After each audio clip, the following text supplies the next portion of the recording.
माधवाय नमः। हरे कृष्णा। आप सभी का मेरे YouTube चैनल भक्ति सागर में पुनः स्वागत है। हम प्रतिदिन अपने चैनल पर वैशाख मास महात्म्य की कथाएं डाल रहे हैं, जिसमें विष्णु भगवान की प्रिया तुलसी माता का तुलसी चालीसा व तुलसी माँ की आरती भी करेंगे। आज के अपने इस वीडियो में हम वैशाख मास के महात्म्य का स्मरण करेंगे। कृपया हमसे ऐसे ही जुड़े रहने के लिए वे प्रभु भक्ति में लगे रहने के लिए मेरे चैनल को सब्सक्राइब अवश्य कर लें। वीडियो यदि पसंद आए तो लाइक एंड शेयर भी कर दें। वैशाख मास का महात्म्य प्रारंभ करने से पहले आइए वैशाख स्नान की एक और कहानी सुनते हैं। बहुत समय पहले की बात है। एक छोटा सा गांव था, जहां हर साल वैशाख माह में एक बहुत बड़ा मेला लगता था। इस मेले का सबसे खास आकर्षण था एक साधु महाराज, जो अपनी मस्ती और भक्ति के लिए प्रसिद्ध थे। गांव के लोग बाबा से बहुत प्रेम करते थे। बाबा भी बिना किसी भेदभाव के सबको प्रेम और सेवा का पाठ पढ़ाते। उनका कहना था, सेवा, दया और प्रेम ही असली पूजा है। एक साल गांव में भयंकर सूखा पड़ गया। खेत सूखने लगे, तालाब सूख गए, लोग परेशान हो गए। तब बाबा ने सबको बुलाया और कहा, हम सब मिलकर ईमानदारी से सेवा करें, एक दूसरे की मदद करें और वैशाख मास में व्रत पूजन करें। भगवान हमारी पुकार अवश्य सुनेंगे। गांव वालों ने बाबा की बात मान ली। सबने मिलकर जल बचाने के उपाय किए, अनाज को बांटा, भूखों को खाना खिलाया। बाबा ने दिन रात भजन कीर्तन करवाया। कुछ ही समय में चमत्कार हुआ। आसमान में बादल छा गए और झमाझम बारिश होने लगी। खेत फिर से लहराने लगे। गांव में खुशियां लौट आई। सबने माना कि यह वैशाख की पुण्य महिमा और बाबा की सच्ची सेवा भावना का फल था। तभी से गांव में हर साल वैशाख मास में विशेष भजन, दान और सेवा का आयोजन होने लगा। पुनः मन में भगवान श्री हरि का ध्यान करते हुए वैशाख मास का आगे का अध्याय स्मरण करते हैं। श्रुतदेव कहते हैं, तदंतर व्याघ्र सहित शंख मुनि ने विस्मित होकर पूछा, तुम कौन हो और तुम्हें यह दशा कैसे प्राप्त हुई थी? सर्प ने कहा, पूर्व जन्म में मैं प्रयाग का एक ब्राह्मण था। मेरे पिता का नाम कुशिद मुनि और मेरा नाम रोचन था।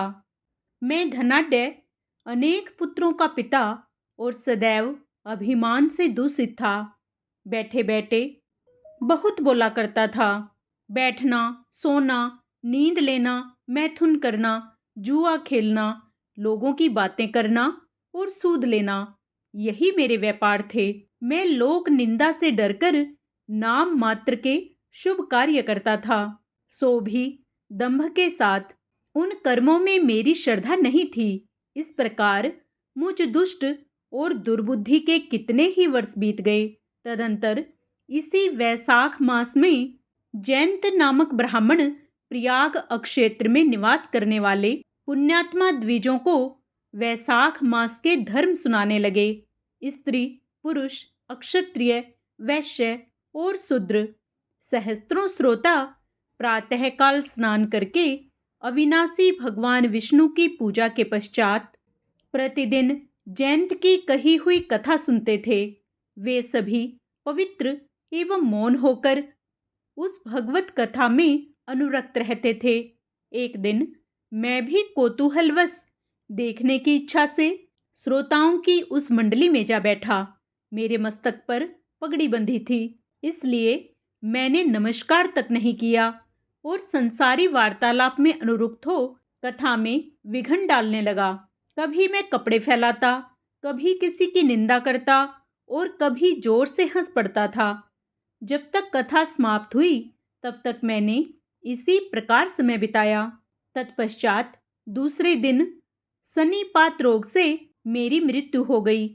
मैं तपाए हुए शीशे के जल से भरे हुए हलाहल नरक में डाल दिया गया और 14 मनवंतरों तक वहाँ यातना भोगता रहा। उसके बाद 84 लाख योनियों में कर्मशः जन्म लेता और मरता हुआ मैं इस समय क्रूर तमोगुणी सर्प होकर इस वृक्ष के खोखले में निवास करता था। मुने, सौभाग्यवश आपके मुखारविंद से निकली हुई अमृतमयी कथा को मैंने अपने दोनों नेत्रों से सुना, जिससे तत्काल मेरे सारे पाप नष्ट हो गए। मुनि श्रेष्ठ, मैं नहीं जानता कि आप किस जन्म के मेरे बंधु हैं, क्योंकि मैंने कभी किसी का उपकार नहीं किया है, तो भी मुझ पर आपकी कृपा हुई। जिनका चित्त समान है, जो सब प्राणियों पर दया करने वाले साधु पुरुष हैं, उनमें परोपकार की स्वाभाविक प्रवृत्ति होती है। उनकी कभी किसी के प्रति विपरीत बुद्धि नहीं होती। आज आप मुझ पर कृपा कीजिए, जिससे मेरी बुद्धि धर्म में लगे। देवाधिदेव भगवान विष्णु की मुझे कभी विस्मृति न हो और साधु चरित्र वाले महापुरुषों का सदा ही संग प्राप्त हो। जो लोग मद से अंधे हो रहे हों, उनके लिए एकमात्र दरिद्रता ही उत्तम अध्ययन है। इस प्रकार नाना भांति से स्तुति करके रोचन ने बार बार शंख को प्रणाम किया और हाथ जोड़कर चुपचाप उनके आगे खड़ा हो गया। तब शंख ने कहा, ब्राह्मण, तुमने वैशाख मास और भगवान विष्णु का महात्म्य सुना है। इससे उसी क्षण तुम्हारा सारा बंधन नष्ट हो गया। द्विज श्रेष्ठ, परिहास, भय, क्रोध, द्वेष, कामना अथवा स्नेह से भी एक बार भगवान विष्णु के पापहारी नाम का उच्चारण करके बड़े भारी पापी भी रोग शोक रहित वैकुंठ धाम में जाते हैं। फिर जो श्रद्धा से युक्त हो, क्रोध और इंद्रियों को जीतकर सबके प्रति दया भाव रखते हुए भगवान की कथा सुनते हैं, वे उनके लोक में जाते हैं। इस विषय में तो कहना ही क्या है। कितने ही मनुष्य केवल भक्ति के बल से एकमात्र भगवान की कथा वार्ता में तत्पर हो, अन्य सब धर्मों का त्याग कर देने पर भी भगवान विष्णु के परम पद को पा लेते हैं। भक्ति से अथवा द्वेष आदि से भी जो कोई भगवान की भक्ति करता है, वो ही प्राण हरिणी पूतना की भांति परम पद को प्राप्त होते हैं।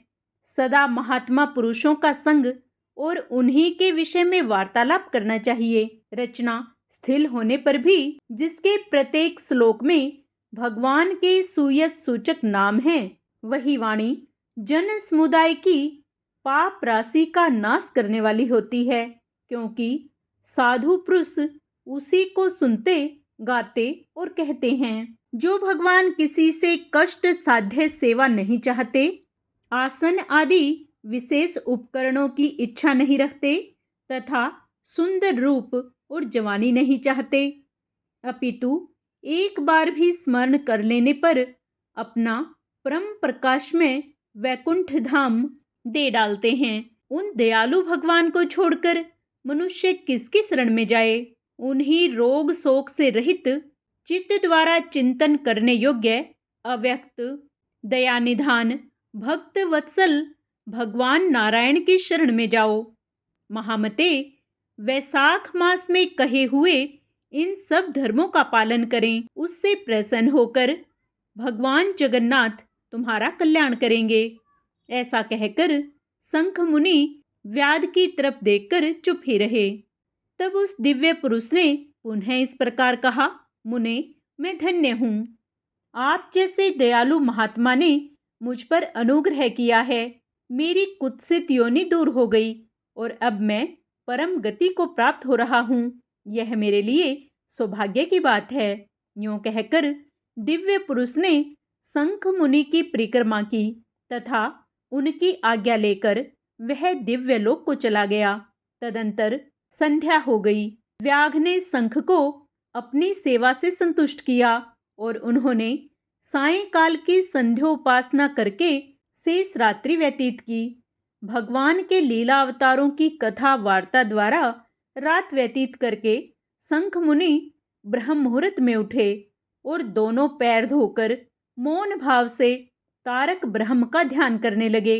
तत्पश्चात शौच आदि क्रिया से निवृत्त होकर वैशाख मास में सूर्योदय से पहले स्नान किया और संध्या तर्पण आदि सब कर्म समाप्त करके उन्होंने हर्ष युक्त हृदय से व्याध को बुलाया। बुलाकर उसे राम इस 2 अक्षर वाले नाम का उपदेश दिया, जो वेद से भी अधिक शुभकारक है। उपदेश देकर इस प्रकार कहा, भगवान विष्णु का एक नाम भी संपूर्ण वेदों से अधिक महत्वशाली माना गया है। ऐसे अनंत नामों से अधिक है भगवान विष्णु का सहस्त्र नाम। उस सहस्त्र नाम के समान राम नाम माना गया है। इसलिए व्याध, तुम निरंतर राम नाम का जप करो और मृत्यु पर्यंत मेरे बताए हुए धर्मों का पालन करते रहो। इस धर्म के प्रभाव से तुम्हारा वाल्मीकि ऋषि के घर जन्म होगा और तुम इस पृथ्वी पर वाल्मीकि नाम से प्रसिद्ध होगे। व्याध को ऐसा आदेश देकर मुनिवर शंख ने दक्षिण दिशा को प्रस्थान किया। व्याध ने भी शंख मुनि की परिक्रमा करके बार बार उनके चरणों में प्रणाम किया और जब तक वे दिखाई दिए तब तक उन्हीं की ओर देखता रहा। फिर उसने अति योग्य वैशाक्त धर्मों का पालन किया। जंगली कैथ, कटहल, जामुन और आम आदि के फलों से राह चलने वाले थके मांदे पथिकों को वह भोजन कराता था। जूता, चंदन, छाता, पंखा आदि के द्वारा तथा बालू के बिछावन और छाया आदि की व्यवस्था से पथिकों के परिश्रम और पसीने का निवारण करता था। प्रातःकाल स्नान करके दिन रात राम नाम का जाप करता था। इस प्रकार धर्मानुष्ठान करके वह दूसरे जन्म में वाल्मीकि का पुत्र हुआ। उस समय वह महायशस्वी वाल्मीकि के नाम से विख्यात हुआ। उन्हीं वाल्मीकि ने अपने मनोहर प्रबंध रचना द्वारा संसार में दिव्य राम कथा को प्रकाशित किया, जो समस्त कर्म बंधनों का उच्छेद करने वाली है। मिथिलापते, देखो वैशाख का महात्म्य कैसा ऐश्वर्य प्रदान करने वाला है, जिससे एक व्याध भी परम दुर्लभ ऋषि भाव को प्राप्त हो गया था। यह रोमांचकारी उपाख्यान सब पापों का नाश करने वाला है। जो इसे सुनता और सुनाता है वह पुनः माता के स्तन का दूध पीने वाला नहीं होता, अर्थात मोक्ष प्राप्त करता है। मिथिलापति ने पूछा, ब्राह्मण, इस वैशाख मास में कौन कौन सी तिथियां पुण्यदायिनी हैं? श्रुतदेव जी बोले, सूर्य के मेष राशि पर स्थित होने पर वैशाख मास में 30 तिथियां पुण्यदायिनी मानी गई हैं। एकादशी में किया हुआ पुण्य कोटि गुना होता है। उसमें स्नान, दान, तपस्या, होम, देव पूजा, पुण्य कर्म एवं कथा का श्रवण किया जाए तो वह तत्काल मुक्ति देने वाला है। जो रोग आदि से ग्रस्त और दरिद्रता से पीड़ित हों, वह मनुष्य इस पुण्यमयी कथा को सुनकर कृतकृत्य होता है। वैशाख मास मन से सेवन करने योग्य है, क्योंकि वह समय उत्तम गुणों से युक्त है।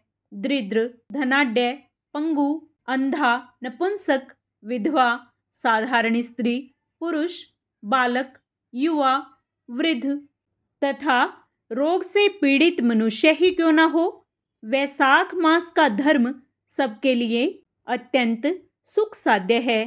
परम पुण्य में वैशाख मास में जब सूर्य मेष राशि में स्थित हो, तब पाप नाशनी अमावस्या कोटि गया के समान फल देने वाली होती है। राजन, जब पृथ्वी पर राजऋषि सावर्णी का शासन था, उस समय 30वें कलयुग के अंत में सभी धर्मों का लोप हो चुका था। उसी समय आनर्त देश में धर्म वर्ण नाम से विख्यात एक ब्राह्मण थे। मुनिवर धर्मवर्ण ने उस कलयुग में ही किसी समय महात्मा मुनियों के सत्रयाग में सम्मिलित होने के लिए पुष्कर अक्षेत्र की यात्रा की। वहाँ कुछ व्रतधारी महर्षियों ने कलयुग की प्रशंसा करते हुए इस प्रकार कहा था, सतयुग में भगवान विष्णु को संतुष्ट करने वाला जो पुण्य 1 वर्ष में साध्य है, वही त्रेता में 1 मास में और द्वापर में 15 दिनों में साध्य होता है, परंतु कलयुग में भगवान विष्णु का स्मरण कर लेने से ही उससे 10 गुना पुण्य प्राप्त होता है। कली में बहुत थोड़ा पुण्य भी कोटि गुना होता है। जो एक बार भी भगवान का नाम लेकर दया दान करता है और दुर्भिक्ष में अन्न देता है, वह निश्चय ही ऊर्ध्व लोक में गमन करता है। यह सुनकर देवर्षि नारद हंसते हुए उन्मत्त के समान नृत्य करने लगे। सभासदों ने पूछा, नारद जी, यह क्या बात है? तब बुद्धिमान नारद जी ने हंसते हुए उन सबको उत्तर दिया, आप लोगों का कथन सत्य है। इसमें संदेह नहीं कि कलयुग में स्वल्प कर्म से भी महान पुण्य का साधन किया जाता है तथा क्लेशों का नाश करने वाले भगवान केशव स्मरण मात्र से ही प्रसन्न हो जाते हैं। तथापि मैं आप लोगों से यह कहता हूँ कि कलयुग में ये 2 बातें दुर्घट हैं। शीर्षेंद्र का निग्रह और जिह्वा को वश में रखना। ये दोनों कार्य जो सिद्ध कर ले वही नारायण स्वरूप है। अतः कलयुग में आपको यहाँ नहीं ठहरना चाहिए। नारद जी की यह बात सुनकर उत्तम व्रत का पालन करने वाले महर्षि सहसा यज्ञ को समाप्त करके सुखपूर्वक चले गए। धर्मवरण ने भी वह बात सुनकर भूलोक को त्याग देने का विचार किया। उन्होंने ब्रह्मचर्य व्रत धारण करके दंड और कमंडलू हाथ में लिया और जटावलकधारी होकर वे कलयुग के अनाचारी पुरुषों को देखने के लिए घर छोड़कर चल दिए। उनके मन में बड़ा विस्मय हो रहा था। उन्होंने देखा प्राय मनुष्य पापाचार में प्रवृत्त हो बड़े भयंकर एवं दुष्ट हो गए हैं। ब्राह्मण पाखंडी हो चले हैं, शूद्र संन्यास धारण करते हैं, पत्नी अपने पति से द्वेष रखती हैं, शिष्य गुरु से वैर करता है, सेवक स्वामी के और पुत्र पिता के घात में लगा हुआ है। ब्राह्मण शूद्रवत और गौएं बकरियों के समान हो गई हैं। वेदों में गाथा की ही प्रधानता रह गई है। शुभ कर्म साधारण लौकिक कृत्यों के ही समान रह गए हैं। आज का अध्याय यहीं समाप्त होता है। आगे का अध्याय हम अपने कल के वीडियो में करेंगे। पूर्ण पुण्य लाभ प्राप्त करने के लिए व वैशाख मास में श्री हरि की भक्ति से जुड़े रहने के लिए आप उसे भी अवश्य स्मरण करें। जय श्री हरि। आइए अब माँ तुलसी चालीसा का पाठ करते हैं। श्री तुलसी महारानी करूं विनय सिरनाए, जो मम हो संकट विकट दीजे मात नसाए। नमो नमो तुलसी महारानी, महिमा अमित न जाए बखानी। दियो विष्णु तुमको सन्माना, जग में छायो सुवस महाना। विष्णु प्रिया जय जयति भवानी, तिहु लोक की हो सुख खानी। भगवत पूजा कर जो कोई, बिना तुम्हारे सफल न होई। जिस घर तव नहीं होए निवासा, उस पर करही विष्णु नहीं वासा। करे सदा जो तव नित सुमिरन, ते ही के काज होए सब पूरन।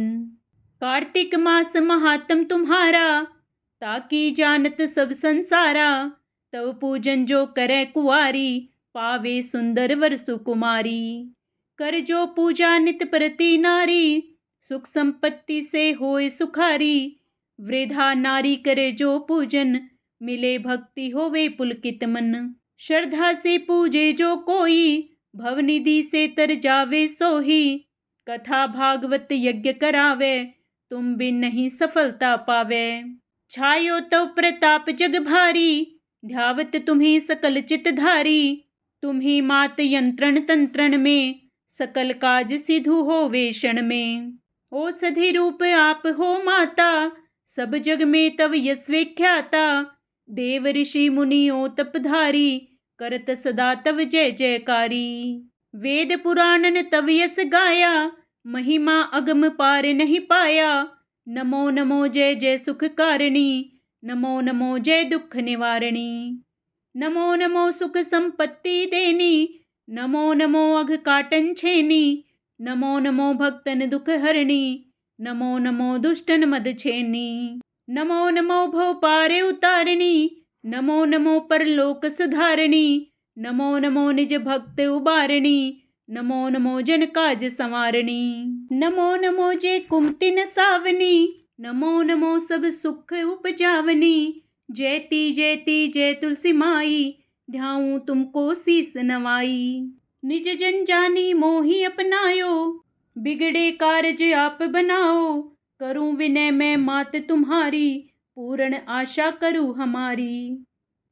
शरण चरण कर जोरी मनाऊं, निस दिन तेरे ही गुण गाऊं। करहूं मात यह अब मोह पर दाया, निर्मल होए सकल मम काया।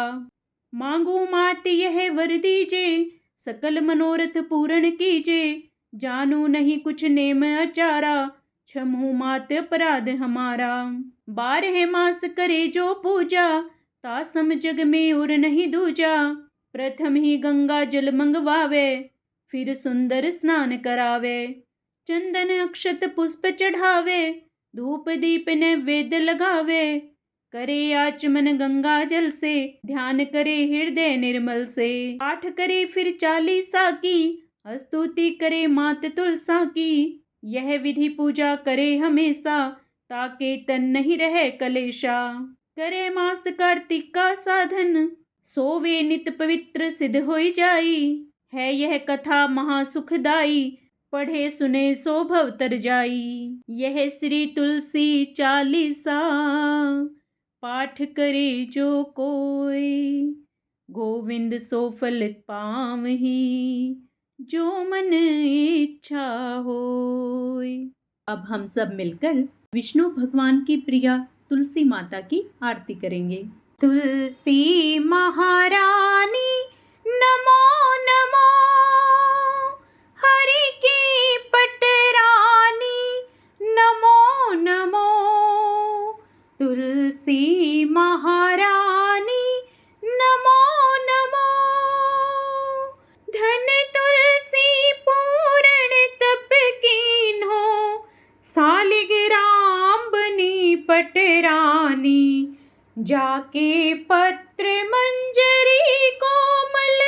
श्रीपति कमल चरण लपटानी, धूप दीप नैवेद्य आरती।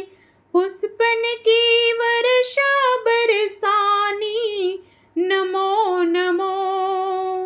तुलसी महारानी नमो नमो, हरि की पटरानी नमो नमो।